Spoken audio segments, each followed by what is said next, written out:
Hey guys, tonight we're not just diving deep. We're taking a trip way back. Imagine a world so vast, so silent that your only company is the gentle sway of kelp forests and the soft, rhythmic hush of an ancient current. The water is warmer than a perpetual twilight filtered through a canopy of plankton. It's a world where the biggest thing you can imagine is not just real, but it's a tiny baby, a mere pup in a realm of giants. This is a nursery, a prehistoric crib, and you are shrinking, becoming smaller and smaller, the ambient pressure of the deep pressing in around you, not to crush you, but to cradle you. You're a little fish in a colossal pond, a speck of consciousness in an abyss where you probably wouldn't survive 5 minutes. You're swimming alongside a shadow, and as your eyes adjust, you realize the shadow has teeth and a massive, dopey smile. So before you get comfortable, take a moment to like the video and subscribe, but only if you genuinely enjoy what I do here. And hey, if you feel like it, drop your location and local time in the comments. Let's see how far and wide this sleepy little community reaches. Now dim the lights, maybe turn on a fan for that soft background hum, and let's ease into tonight's journey together. Now that shadow, it's you, or rather it's who you are in this moment. You are a Megalodon Pup, a baby Carcaracle's Megalodon to be precise. You're not even a full-grown Megalodon yet, but you are still by any modern measure a monster. You could swallow a human whole, probably without even noticing. But in this ocean, you're the equivalent of a toddler, all instinct and wide-eyed wonder. Your nursery isn't a warm, fuzzy bed. It's a vast coastal lagoon, a protected bay where the water is rich with small to medium-sized prey. Your siblings, all born from the same mother, are already out there. And the first lesson you learned was a tough one. It's every pup for itself. Intrauterine cannibalism was a thing for your kind. The first pup to hatch inside your mother's womb would feast on its unhatched siblings, a macabre and effective way to ensure the strongest survived. A quirky tidbit, right? Survival of the fittest starting literally at birth.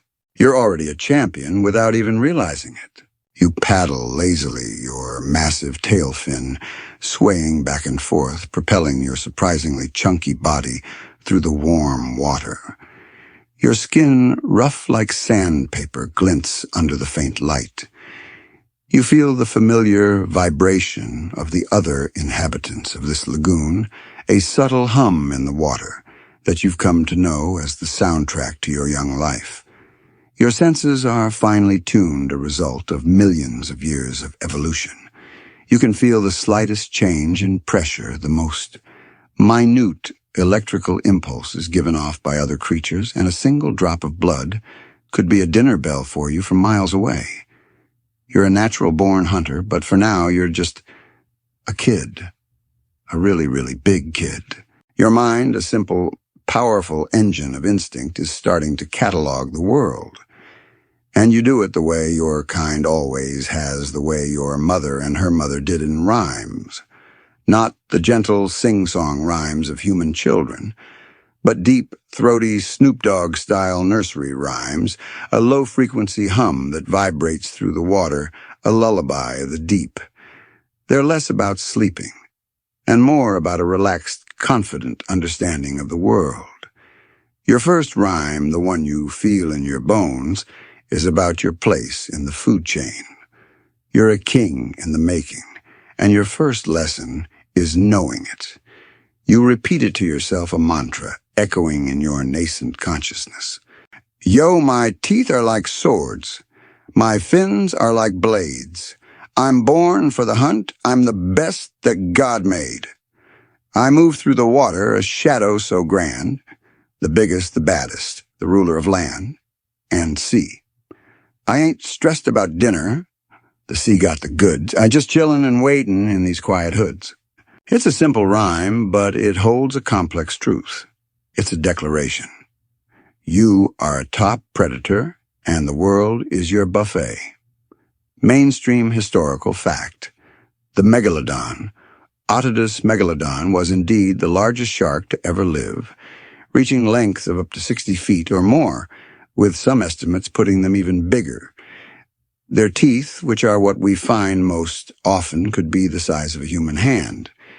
Historians still argue whether they were primarily ambush predators or long-distance pursuers.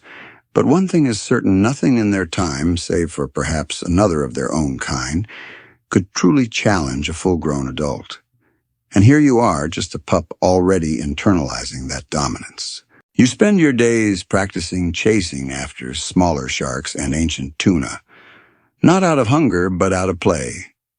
You snap your jaws, a sound that sends shivers through the water, but you're not trying to kill. Not yet. This is your training. You're learning to use your speed, your size, your incredible strength. You're testing the boundaries of your world. You see a school of small, shiny fish dart away, and you give chase, your tail flicking with playful intensity. They are a blur of silver, but you are a blur of muscle and purpose. The chase is exhilarating. You don't need them for food, but you need them to understand your power. The rhyme keeps playing in your mind, a beat you swim to. You're a cool kid, the coolest kid in the ancient ocean. You got the swagger of a future king, even if you're just in your nursery. This lagoon is your kingdom, and you are its prince. You watch the sun-drenched surface above and the mysterious darkness below. The world is full of things to learn, full of things to rhyme about. And you, little champ, are ready.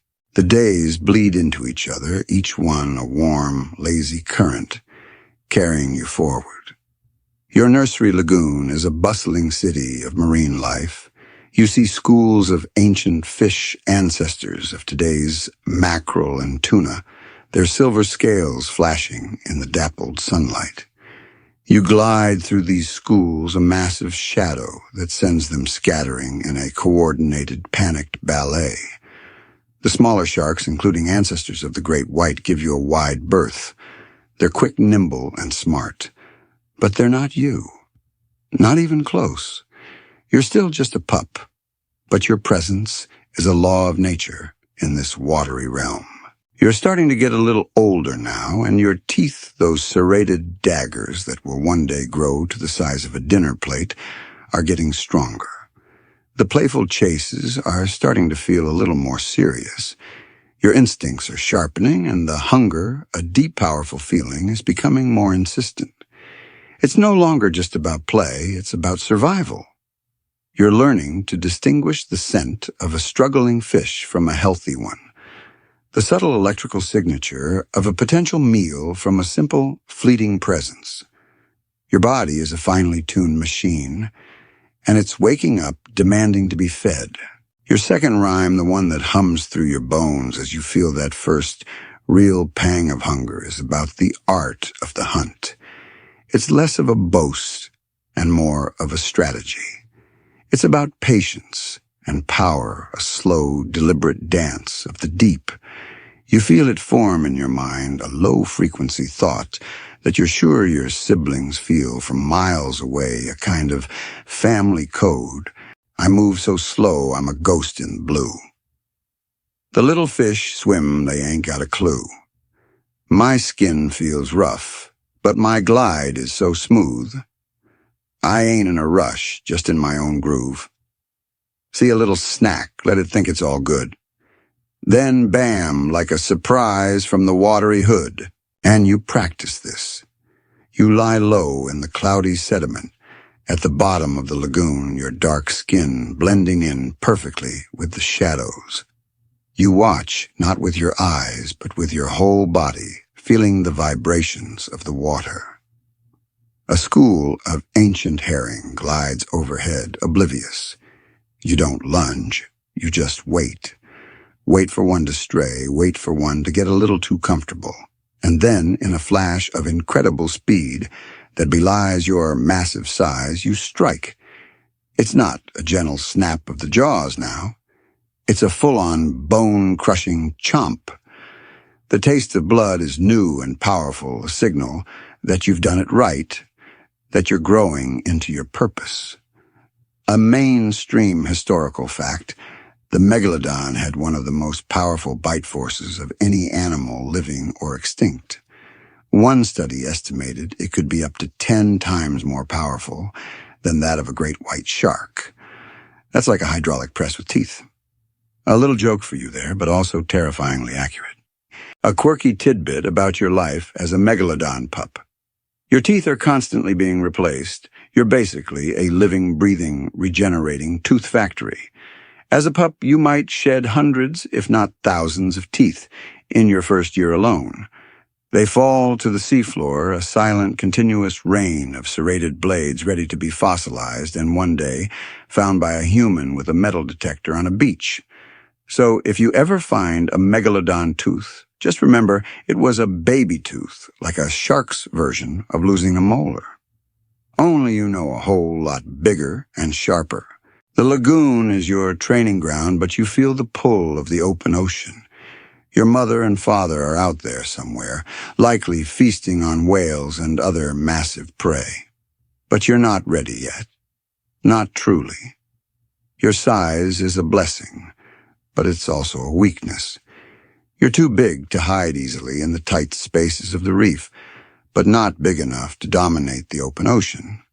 You're in that awkward teenage phase of your life, an apex predator in training. Historians still argue whether Megalodon pups were born in these protected lagoons and stayed there for several years, or if they were more mobile from birth. The fossil evidence points to the former, with many ancient nurseries having been discovered. It's a comforting thought, isn't it? Even the most terrifying predator to ever exist had to go to a kind of daycare. A daycare with, a very high student-to-teacher-to-survivor ratio, but a daycare nonetheless. You are growing fast, adding a foot or more to your length every year. The small fish are no longer enough. The occasional ancient tuna isn't cutting it anymore. You feel your body and mind telling you it's time to move on, to find bigger and better food, to leave the nursery and enter the deep blue world. The calm of the lagoon is starting to feel a little too small, a little too comfortable. Your instincts, those deep-seated drivers of your existence, are pushing you forward toward the next stage of your life. And it's a stage that will be full of new challenges, new prey, and new rhymes. You've left the familiar comfort of your nursery lagoon. The warm, cloudy waters have given way to the deep, open expanse of the prehistoric ocean. It's a different world out here, vast and teeming with life you've only heard about in the soft hums of your mother. The smaller fish schools are a thing of the past. Your new world is home to leviathans. You're no longer the biggest fish in the pond. You're just one of many giants in a truly colossal sea. The air, or rather the water, feels different, charged with the energy of a more dangerous and exciting life. Your first true encounter with one of the ocean's behemoths comes as a profound, low-frequency sound that rattles your very core. It's a deep, mournful song that carries for miles through the water. It's a pod of ancient whales' ancestors of the sperm whale, and they are enormous. Not as big as a full-grown megalodon, no, but big enough to make you a pup of about 25 feet feel, well, small. They move in a coordinated group, a family unit. Their immense bodies, a tapestry of scars and barnacles. You watch from a distance, your powerful senses, taking in their size, their speed, and their sheer, unyielding mass. They're not as fast as you, but they are far more agile in these open waters, and they have an unshakable confidence that comes from moving as one. This encounter teaches you a new kind of respect. It's not about being the biggest or the strongest anymore. It's about strategy, about understanding the weaknesses of your prey, and about waiting for the right moment. This is a lesson you feel a new rhyme forming for a more complex, nuanced beat than your earlier ones. It's the rhyme of patience and power, a low-frequency chant that reverberates through the deep. See the big boys. They roll deep in a pack. You gotta be smart. You can't go on a whack. They sing a sad tune, a song in the blue. But they ain't for you, not right now, not true. Wait for the straggler, the one on its own. Then you're not just big, you're the king on the throne. This is a mainstream historical fact that modern paleontologists have found evidence for megalodons preyed on large whales.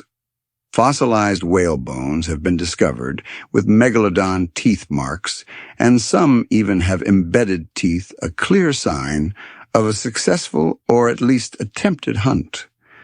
This wasn't just a shark eating a fish. It was a showdown between two of the largest predators on the planet. For a pup like you, however, a single whale would be a death sentence.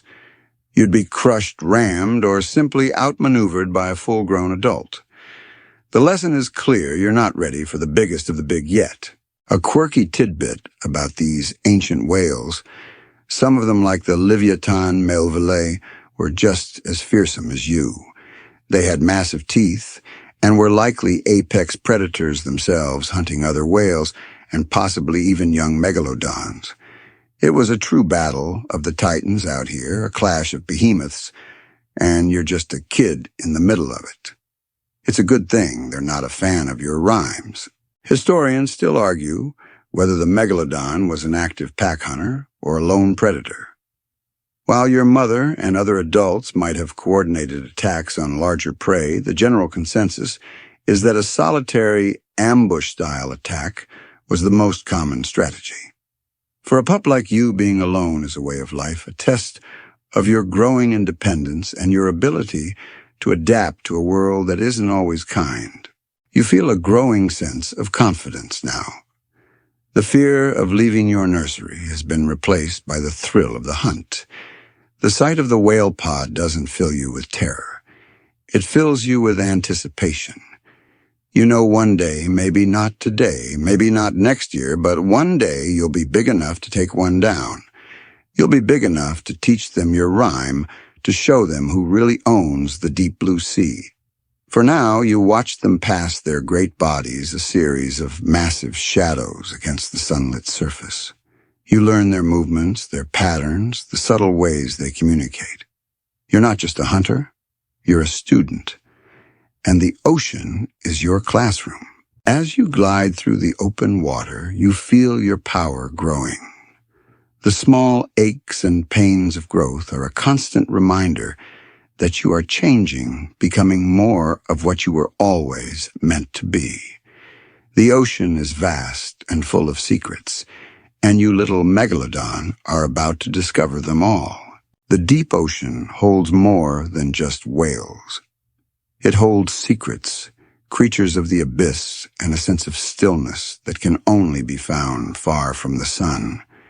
You've been swimming for what feels like an eternity, your body effortlessly gliding through the water, powered by an internal rhythm that knows no exhaustion.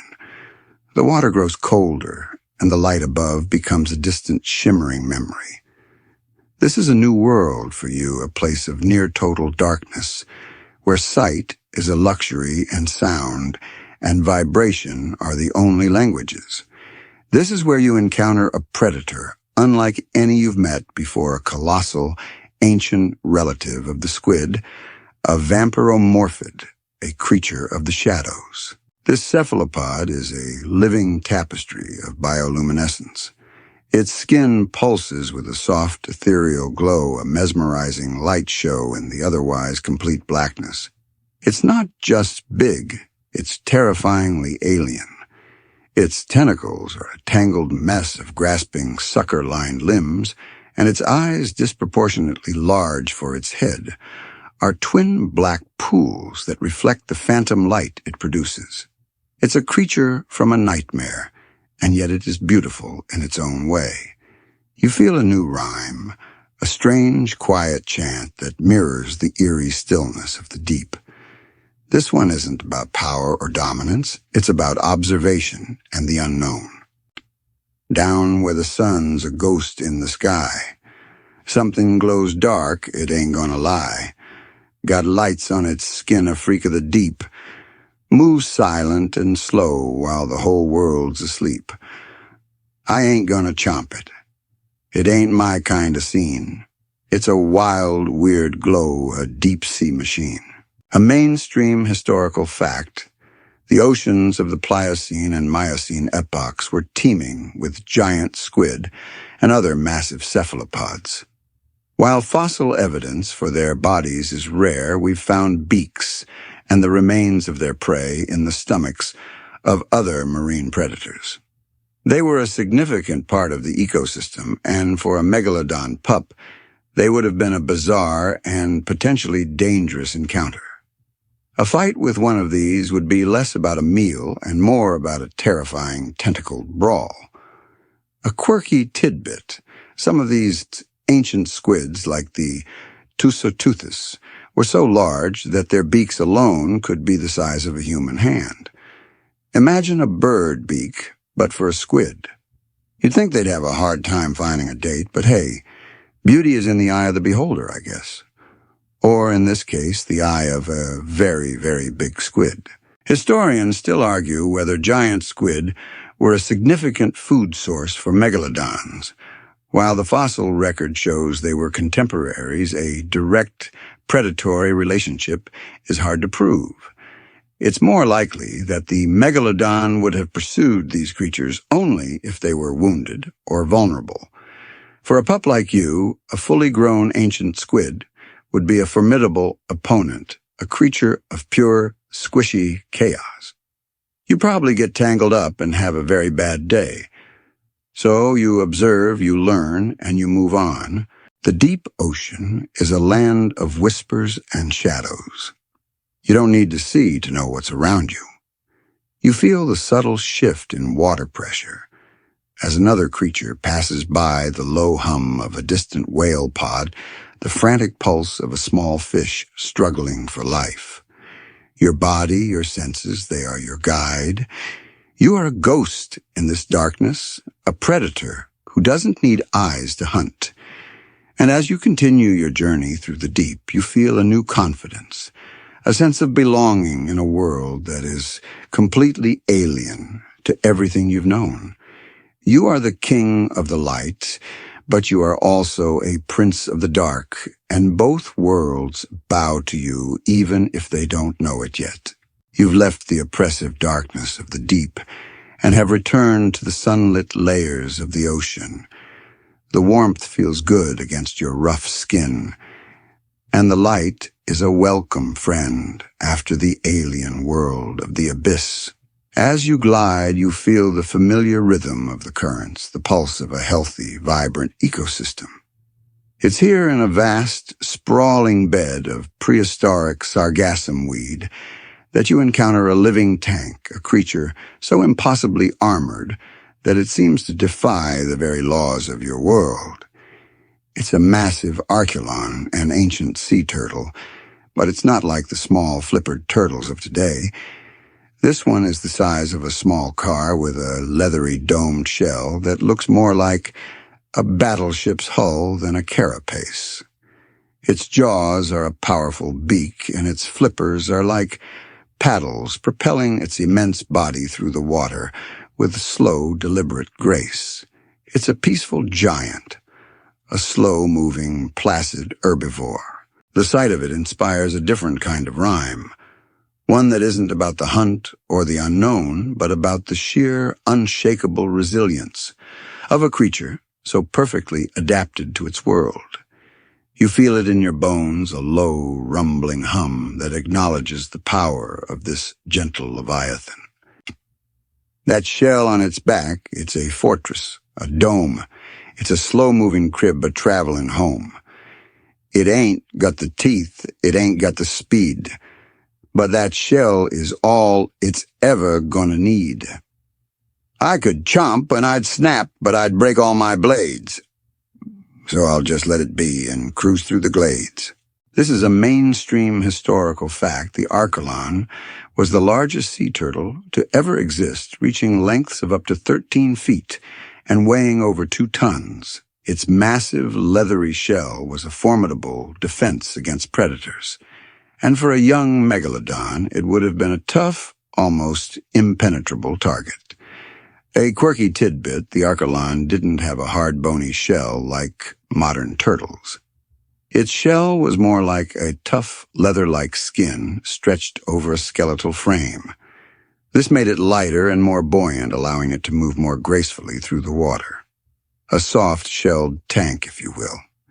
The irony is, for you, it would have been even harder to get a purchase on a truly frustrating dinner prospect.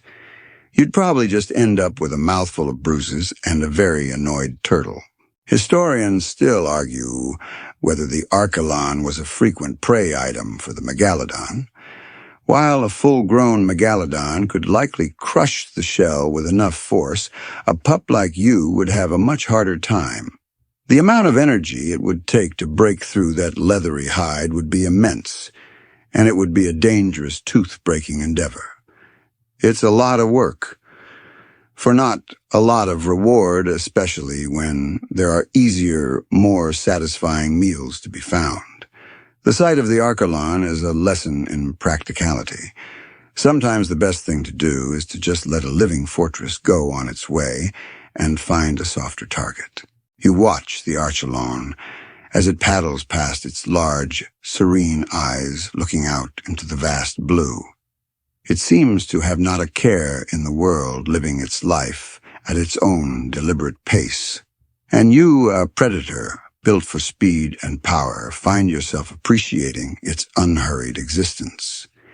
It's a reminder that there's more than one way to survive in this ocean.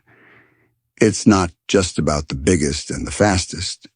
It's about being the most resilient, the most perfectly suited to your environment.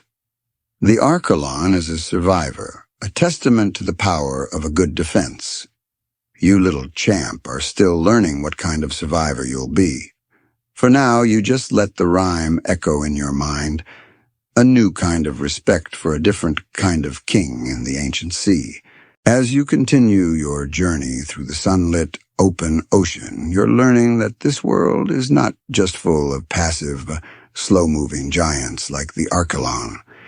It's also home to hunters, to creatures that move with purpose and command, and to beings that, for a pup of your size, are the very definition of a nightmare.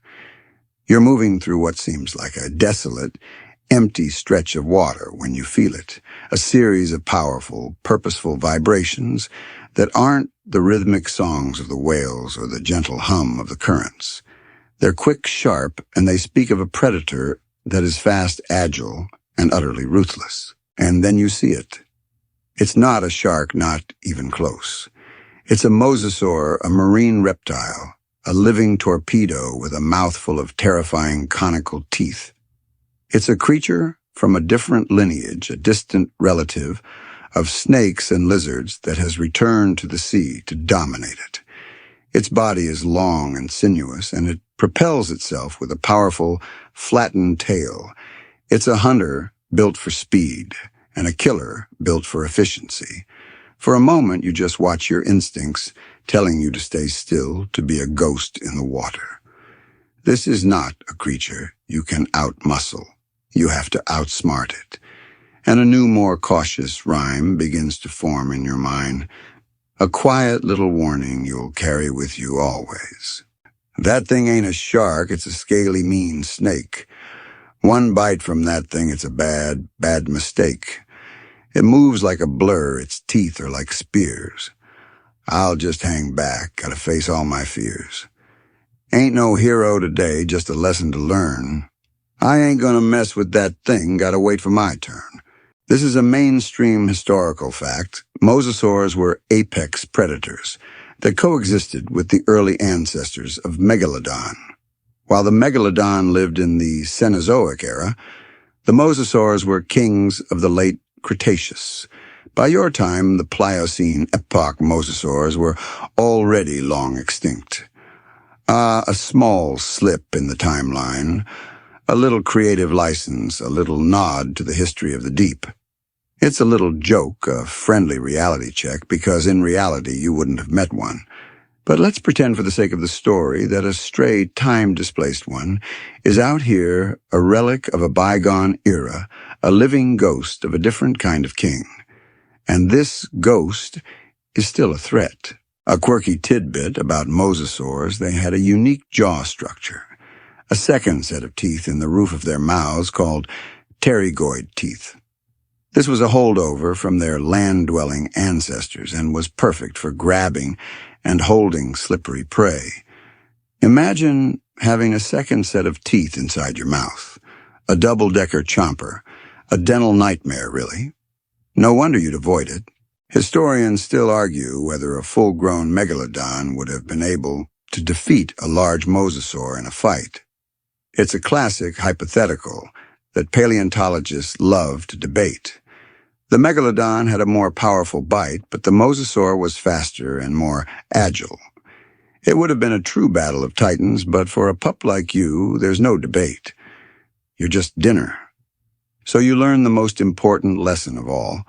Sometimes the greatest act of power is knowing when to back down, when to be the smaller shark in the big sea. You watch the mosasaur streak past a blur of muscle and purpose. It's a reminder that this world is more complex than you thought. It's not just a food chain. It's a web of life, and every creature, no matter how big or small, has a role to play. And your role for now is to learn to grow and to survive. You've seen the big, slow-moving herbivores and the fast, agile carnivores. You've seen the ghosts of the past and the creatures of the present. And you, a little pup with a very big destiny, are ready for the next lesson. The open ocean is a place of endless lessons, and you, little megalodon, are an eager student. You've learned about the unyielding power of the ancient whale pods and the alien grace of the deep-sea cephalopods. You've even learned the wisdom of avoiding certain monsters like that pesky, anachronistic mosasaur. But the biggest lesson, the one that truly imprints itself on your powerful brain, is the one you learn through your own peril. You've been cruising along feeling your confident swagger return when you spotted a small, plump and slow-moving seal. Not a fur seal or a sea lion, but an early chubby pinniped, the kind that's all blubber and easy pickings. It's a perfect meal, a snack that's too good to pass up. You feel the hunt rhyme forming in your head, the one about patience and striking from the shadows. You move in a shadow against the deep blue quiet and purposeful. But this isn't a school of fish. The seal isn't alone. It's near a large, jagged outcrop of rock, a relic from a long-dead volcano. And as you get closer, you realize that your meal is an elaborate trap. The seal isn't struggling. It's a decoy. Suddenly, a series of quick, sharp snaps erupt from the rock. They're not the snapping of jaws, but the sharp, percussive blows of a massive creature's tail. You've stumbled into the territory of a pod of orcas, ancient ancestors of the modern killer whale. And they are not happy to see you. You're a pup, but you're still a shark, and their ancient hatred for your kind is as old as the ocean itself.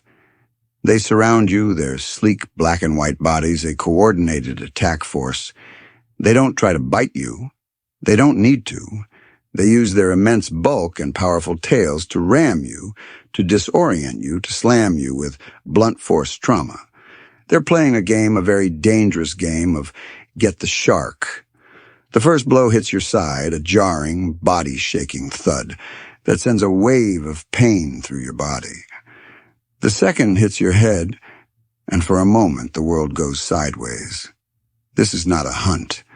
It's an assault. You're not the predator. You're the prey. You feel a new rhyme forming, but it's not a boast or a lesson in hunting. It's a desperate, frantic beat, a panicked hum that's pure instinctual terror. Those whales got no teeth, but they got a big tail. They ram you and thump you, you're gonna go fail. This ain't no dinner, this ain't no feast. Just got to get out of here like a little beast. I'll just swim away, I'll live to fight on. Forget about dinner, just gotta be gone. A mainstream historical fact. Paleontologists have found evidence of direct interactions between ancient orcas and megalodons. While the megalodon was the bigger predator, a pod of orcas could and did harass and injure juvenile sharks, and there is evidence that they may have even killed them. The orcas' intelligent social structure and coordinated attacks made them a formidable foe even for a young megalodon. A quirky tidbit about orcas, their social structure, is one of the most complex in the animal kingdom, with different pods having their own unique hunting techniques and even their own dialects or calls. Imagine a little orca saying to his buddy, "Hey, let's go beat up that shark for fun," and all of them just going along with it. Historians still argue about whether orcas were a significant threat to full-grown megalodons. While it's unlikely a single orca could take on an adult, a large pod could certainly drive one away from a kill or harass it relentlessly. For a pup like you, however, the threat is very real. You're outmatched, outnumbered, and outsmarted. You turn and swim your powerful tail a blur of panic, putting as much distance between you and that volcanic rock as you can. You are humbled and you are hurt, but you are also alive. You have learned that the ocean is not a simple food chain, but a complex web of survival. You've learned that even the most powerful predator can be brought low by a coordinated attack. It's a lesson that will stay with you forever, a humbling reminder that even in a world of giants, you are not invincible. Word count 1, 323, waiting continue. Section 8. Humbled but not defeated, you've put the orcas far behind you. The ocean is your home. And like any good traveler, you're learning to navigate its moods and its dangers. The open water has its lessons, but now you feel the pull of the shallows, the call of the prehistoric coastline. The water grows warmer, the light brighter, and the sandy seafloor rises to meet you. Here the world is a different kind of busy. The coastal waters are a nursery, a feeding ground, and a highway for a new cast of characters. You glide along the edge of a vast mangrove swamp, its gnarled roots, a maze of life, a perfect hideout for both predator and prey. This new environment demands a different kind of hunting. It's less about speed and more about stealth and patience. You learn to use the murky water as a cloak to hug the seafloor and the shadows of the kelp forests. Your powerful senses are now your eyes, and you feel the small vibrations of the ancient bony fish and the early crocodilians that lurk in the shallows. This is a place of ambush and surprise, and you, a natural-born hunter, are perfectly suited for it. You feel a new rhyme form, a quiet, low hum that's more a whisper than a shout, a lesson in subtlety and silence. The water gets cloudy. The sun ain't so bright. Gotta be quiet. Gotta stay out of sight. The fish think it's safe. The crocs feel secure. But I'm here in the shadows. That's what I'm for. One little wiggle, one tiny flick of the fin. Then the whole dinner show is about to begin. This is a mainstream historical fact. Megalodons, particularly juveniles, are believed to have used coastal waters as nurseries and feeding grounds. The fossil record, with its abundance of megalodon teeth in coastal deposits, points to this. These shallow food-rich areas were perfect for a young shark to grow without the constant threat of a mature adult megalodon, which tended to prefer deeper, cooler waters. A quirky tidbit about these ancient coastal ecosystems. They were also home to creatures that would be a little strange to us today, like the giant sea scorpions. pterygotus. While they were mostly extinct by your time, some of their distant relatives might have still been scuttling around, a reminder of the strange life that once dominated the seas. Imagine a lobster the size of a surfboard with pincers that could snap a bone. Now that's a snack you'd probably pass on. A little joke there, but seriously, those things were terrifying. Historians still argue about the full extent of the megalodon's coastal versus deep-water hunting habits. While we know the young stayed in the shallows, the migration patterns of the adults are a subject of intense debate. Did they stick to the coastline? Or did they venture far into the open ocean following their migratory prey? It's a question that a lot of smart people are still trying to answer, a mystery lost to the ages. You spend your days in these shallows honing your skills. You're learning to be a more efficient hunter, to conserve your energy, and to strike with a decisive, overwhelming force. The lessons from the open ocean, the ones about patience and caution, are now being applied to this new environment. You're a lean, mean hunting machine in the making, and the coastal waters are your training montage. You're growing bigger and stronger, and with every successful hunt, you feel your confidence returning. You're no longer just a pup. You're a young king ready to take on the world. The coastal waters have been a good teacher, a place of growth and renewed confidence. You've honed your hunting skills, and your swagger is back. But this new environment also brings new competition. You're not the only predator here, and the food chain is a delicate balance of dominance and submission. It's here in a wide, sandy bay that you encounter a shark that looks a lot like you, but smaller, faster, and with a familiar arrogance in its movements.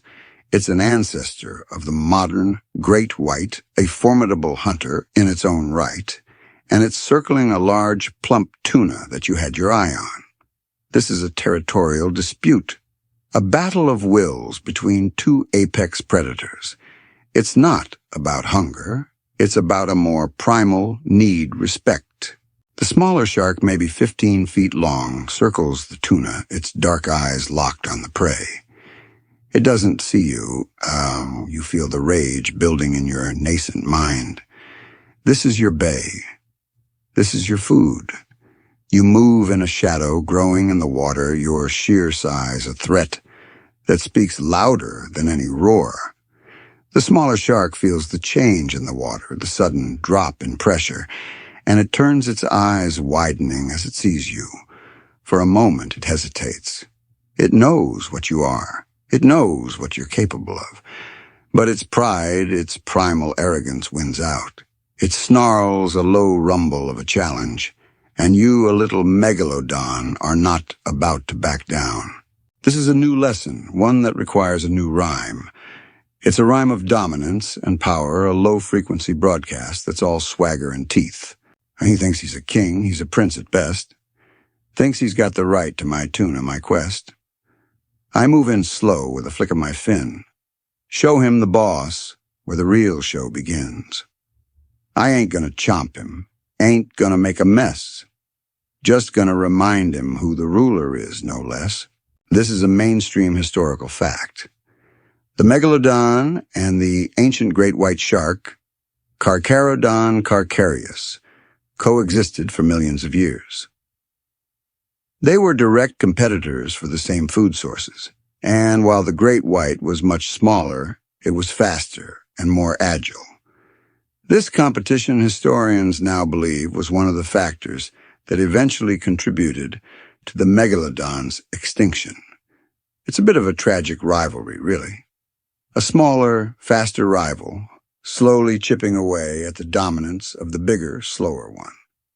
A quirky tidbit about ancient great whites: while they were smaller than you, their teeth were just as serrated and designed for slicing through flesh, just on a different scale. They were the perfect killing machines, just in a more compact package. Historians still argue about the nature of the relationship between the two species. Was it a constant low-level conflict, or did the megalodon simply push the great white into different hunting grounds. The fossil record shows a clear overlap in their habitats, which suggests there was a lot of tension in the water. For a pup like you, this confrontation is a rite of passage. It's a test of your power, a reminder that your size isn't just for eating, it's for intimidating. You move in a single powerful flick of your tail, sending a wave of water that slams into the smaller shark. It's not a blow. It's a statement. The shark, stunned and intimidated, turns and swims away. It's not a defeat. It's a humbling. And you, the young king, get your tuna. You've learned that dominance isn't just about the bite. It's about the presence. The quiet confidence that says, I am the biggest thing here, and you know it. It's a lesson that will serve you well as you continue to grow and face even greater challenges in the ever-changing ocean. You've grown so much physically and mentally. The coastal waters, once your training ground, are starting to feel a little cramped. You're bigger now, a powerful young adult, and your instincts are pulling you towards a new kind of challenge. You feel the temperature of the water beginning to drop, a subtle shift that signals a new era. This is the Pliocene epoch, a period of global cooling, and it's slowly but surely changing the world around you. The currents that once felt so warm are now carrying a chill, and the food sources you've come to rely on are starting to change their migratory patterns. This shift isn't a sudden, violent change. It's a slow, creeping alteration, a gentle but insistent nudge that tells you the world is no longer what it was. The schools of ancient tuna are fewer and farther between. The plump seals are moving to different, colder waters. The easy pickings are gone, and the hunt is becoming more of a challenge. You feel a new rhyme forming, one that's a little sadder, a little more somber. It's a rhyme about change and adaptation, a low hum of a world in transition. The water gets cold, the sun ain't so warm. The snacks are all moving, avoiding the storm. Gotta go further. Gotta swim for a while. Just gotta stay chill, just gotta keep your style. The old ways are gone, the new ways are here. Gotta be smart, gotta face all your fear. This is a mainstream historical fact. The Pliocene epoch was a period of significant global climate change. The formation of the Isthmus of Panama, which connected North and South America, disrupted global ocean currents, leading to a cooling trend.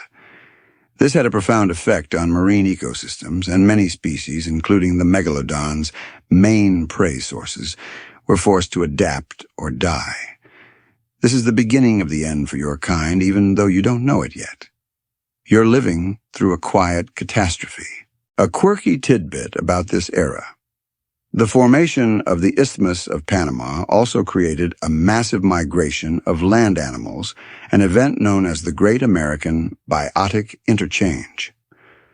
Sloths, armadillos, and marsupials moved north, while bears, canids, and felines moved south.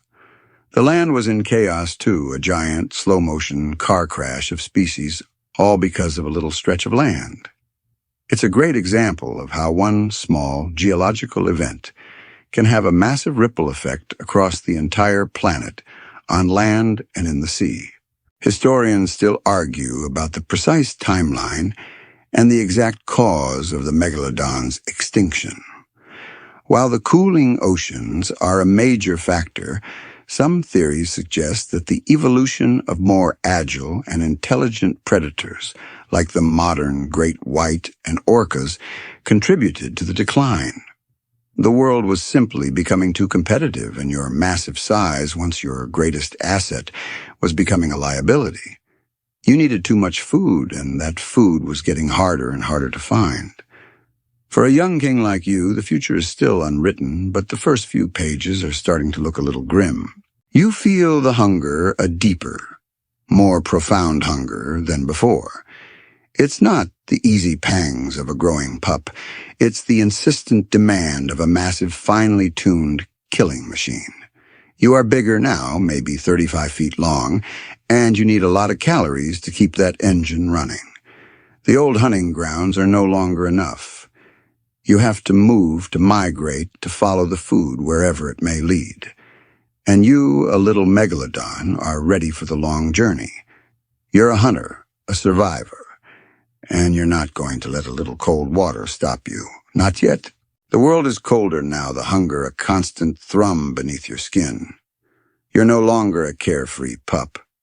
You're a young king, maybe 40 feet long, a perfect engine of predation. But that engine needs fuel, and the food is a lot harder to find. The small coastal prey you used to feast on is gone, replaced by creatures of the colder, deeper waters, and your instincts, finely tuned by millions of years of evolution, tell you that to survive you must hunt bigger, more substantial prey. You've left the familiar coastal waters and ventured back into the open ocean, a place where the rules of the game have changed. It's here that you come across a new kind of whale, one that's smaller than the ones you've encountered, before an ancestor of the modern baleen whales. It's a young calf separated from its pod, swimming in a panicked, erratic zigzag. Its movements are desperate, a clear signal of distress. For a moment, your mind, that ancient instinctual engine, pauses. This isn't a patient hunt. It's an opportunity, a clear shot at a meal that will last you for weeks. This is the new reality. It's no longer about easy pickings, it's about survival. You feel a new rhyme form in your mind, a cold, hard, and unsentimental beat that's all about the kill. It's not a boast. It's a declaration of purpose, a reflection of the harsh reality of your world. The calf is alone. It ain't got a friend. This story for him, it's about to just end. It's swimming so fast, all panicky and stressed.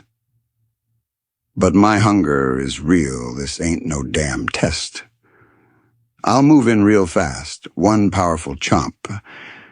Then the whole ocean will feel my big stomp. This is a mainstream historical fact. The megalodon was a specialized hunter of large marine mammals, particularly whales. The fossil evidence is clear, with countless whale bones found with the distinctive bite marks of a megalodon. This was the pinnacle of your kind's existence, the ultimate predatory achievement. A quirky tidbit about these ancient whales, some of them like the early baleen whales, were much smaller than their modern relatives, making them perfect prey for a growing megalodon. They didn't have the defenses of the sperm whale ancestors you've seen before, and they were, for all intents and purposes, a living buffet. Historians still argue about the precise hunting techniques the megalodon used on these large whales.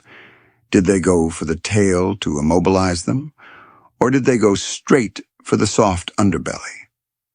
Fossil evidence suggests a little of both, with some whale bones showing clear bite marks on the flippers and tails, while others show evidence of massive bites to the rib cage.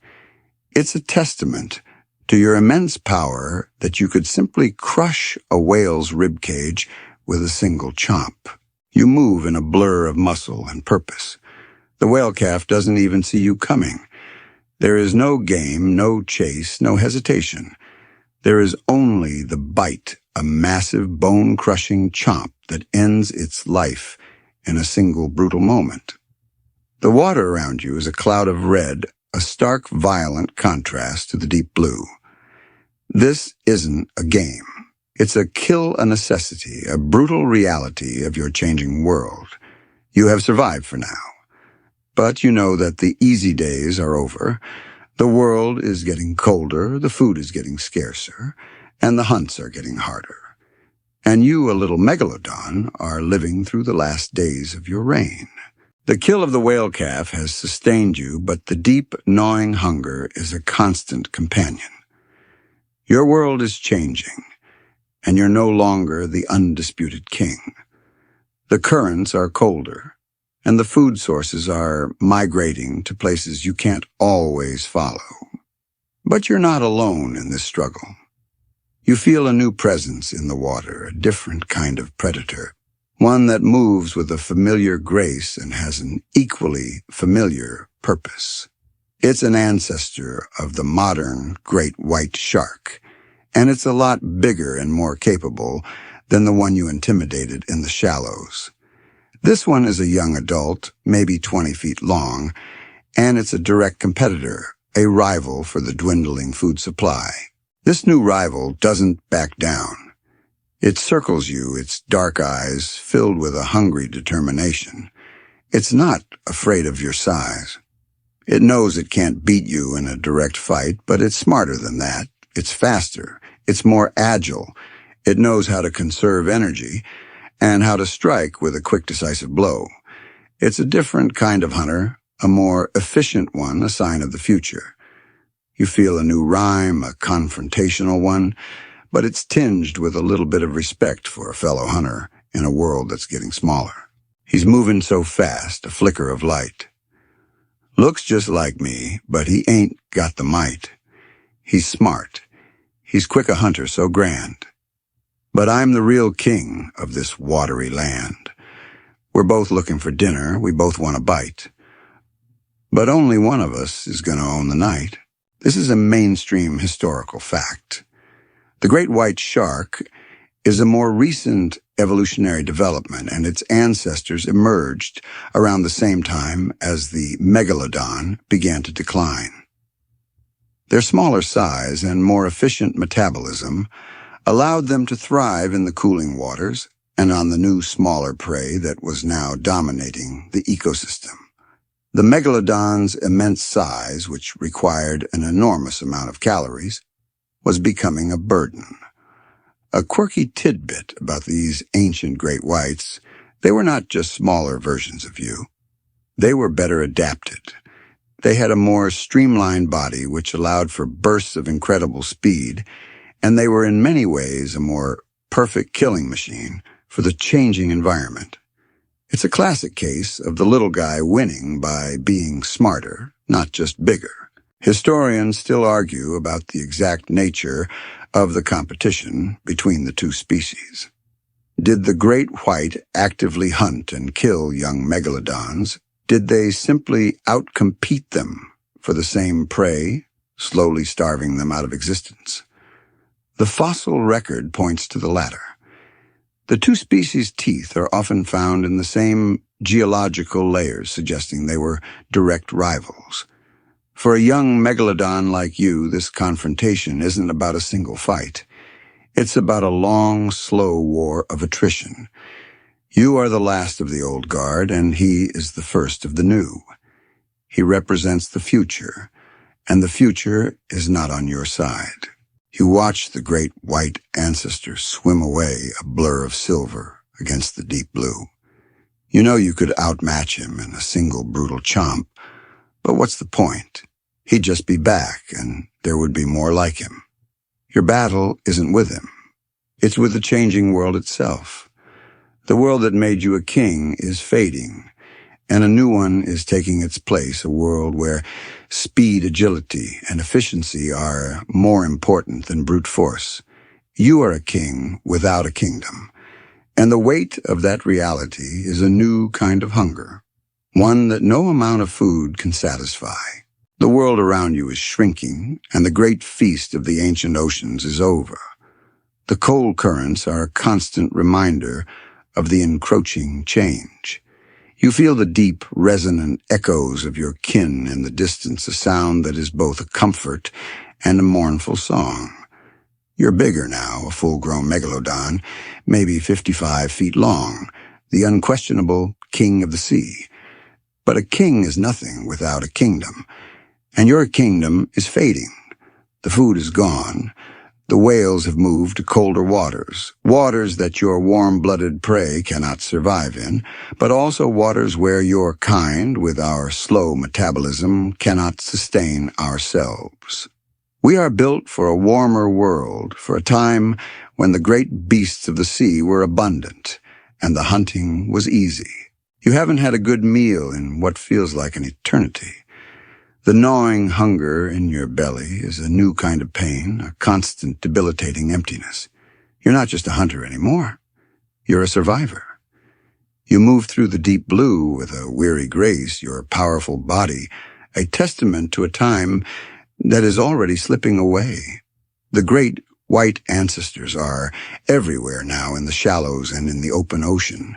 They're like a swarm of hungry bees, each one a minor annoyance, but together a major threat. They're thriving in this new world.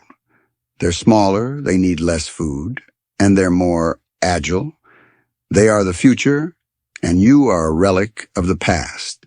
You feel a new rhyme form, a quiet, almost defeated hum that reflects the harsh reality of your situation. It's not a rhyme of power or dominance, it's a rhyme of acceptance. The water gets thin, the big snacks are gone. I'm swimming alone from dusk until dawn. The little white sharks, they're taking my place. They're winning the fight. They're winning the race. I'm built for a world that ain't here no more. Just a ghost of the past washing up on the shore. This is a mainstream historical fact. The Megalodon's extinction is tied directly to the global cooling event of the Pliocene epoch. As the Earth cooled, sea levels dropped and the coastal nurseries of your kind were destroyed. The whales and other large marine mammals, your primary food source, began to migrate to the newly formed polar regions where the waters were too cold for a large, slow-moving predator like you to sustain itself. A quirky tidbit about your extinction: while you were a top predator, you were also a victim of your own success. Your massive size, which was once your greatest asset, became your greatest liability. You needed a constant, massive influx of calories to sustain that immense body, and when the food supply dwindled, you were simply too big to survive. The smaller, more agile, great white ancestor, with its lower caloric needs, was perfectly suited to the new, leaner world. Historians still argue about the final cause of the Megalodon's extinction. Was it simply starvation? Was it out-competition by other predators? Was it the loss of your coastal nurseries? It was likely a combination of all three. Your extinction wasn't a single dramatic event. It was a slow, quiet, agonizing decline, a fade into obscurity over millions of years. And here you are, a last remnant of a dying species, feeling the full weight of that decline. You are the last great king, but your throne is being dismantled and your kingdom is being handed over to a new, more efficient ruler. The world has become a cold, hungry place. The food is gone. The currents are thin, and the great beasts you once feasted on are now a memory, a ghost in a sea that no longer recognizes your kind. You feel the deep, gnawing hunger in your belly, a constant reminder of the end. You're swimming alone now, a solitary king in a kingdom that has been stripped bare. The other megalodons you once communicated with through deep, thrumming hums are now silent. You are the last of a dying breed, and you know it. The end isn't coming in a sudden, violent flash. It's coming in a quiet, slow, and lonely fade. You feel a final rhyme forming a last mournful beat that is a lament for your kind. It's not about the hunt or power or dominance. It's a rhyme about memory and legacy, a whisper in the vast, silent ocean. Oh, the water is cold, the sun's in a haze. My big fin is tired from swimming for days. The rhymes in my head, they ain't for the hunt. They're just for the memories of what I once flaunt. I'm fading away, a ghost in the blue. The last of my kind, my journey is through. This is a mainstream historical fact.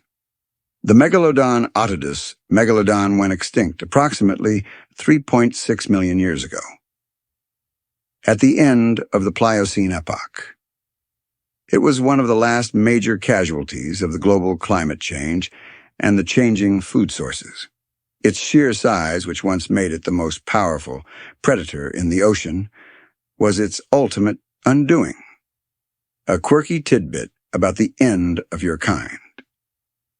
The Megalodon's teeth are the most common fossil we find of them.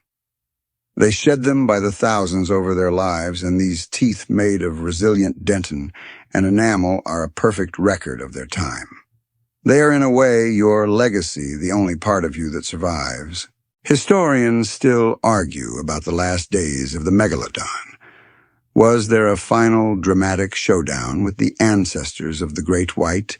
Did they simply starve a slow, agonizing decline into nothingness? The fossil record is frustratingly silent on these last moments. We only know the general time frame of their disappearance, not the individual struggles. Your end little Megalodon is a mystery, a final chapter in a long-storied book that has been lost to the sands of time.